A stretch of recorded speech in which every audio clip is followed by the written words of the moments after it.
தேவன் அவர். நீ எவ்வளவுதான் விட்டு தூரம் போனாலும் அவருமே கண்ணோக்கமாயிருக்கிறார். ஹல்லேலூயா. அதனால அவர் சொல்ற, தாய் உன்னை மறந்தால் நான் உன்னை மறப்பதில்லையே, நான் உன்னை உள்ளங்கையில் வளர்ந்திருக்கிறேனே, நீ என்னால் மறக்கப்படுவதில்லையே, உன் மதில்கள் எப்போதும் எனக்கு முன்பாக இருக்கிறது.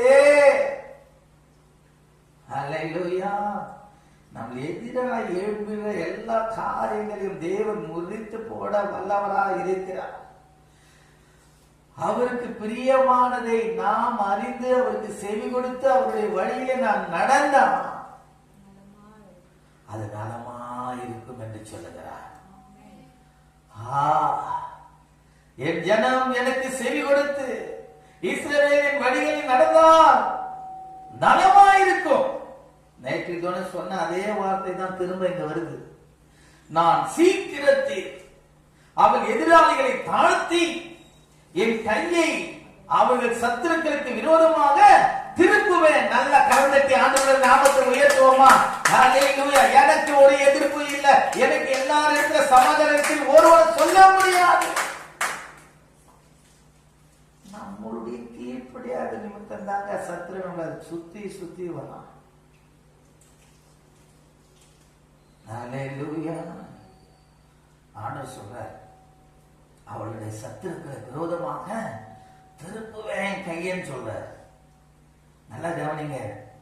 அப்பொழுது கர்த்தரை பகைக்கிறவர்கள் அவருக்கு இச்சகம் பேசி அடங்குவார்கள், அவருடைய காலம் என்றைக்கும் இருக்கும். ஹல்லேலூயா.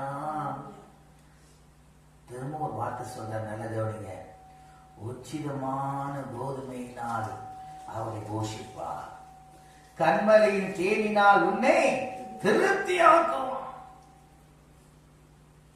சாதாரணமான தேவன் அல்ல. அவருடைய வார்த்தைக்கு செவி கொடு, அவருடைய வழியில நட. அப்ப அவர் உன்னை போஷித்து உன்னை திருப்தியாக்கி அவர் உன்னை நடத்துவ வல்லவராக இருக்கிறார். அவருக்கு கோபம் விட்டுகிற எந்த காரியத்தையும் நாம் என்ன பண்ணக்கூடாது, செய்யக்கூடாது. அவர் நல்லதுதான் சொல்லுவார். ஒரு நாள் அவர் தீங்கு செய்கிற தேவன் அல்ல. இன்னொரு காரியம், அவர் தீமைக்கு உடன்பட்டுகிற தேவனும் அல்ல. ஹல்லேலூயா. அதாவது தீமையை பார்க்காத சுத்த கண்ணன் என்று சொல்லப்பட்டிருக்கிறது. ஹல்லேலூயா.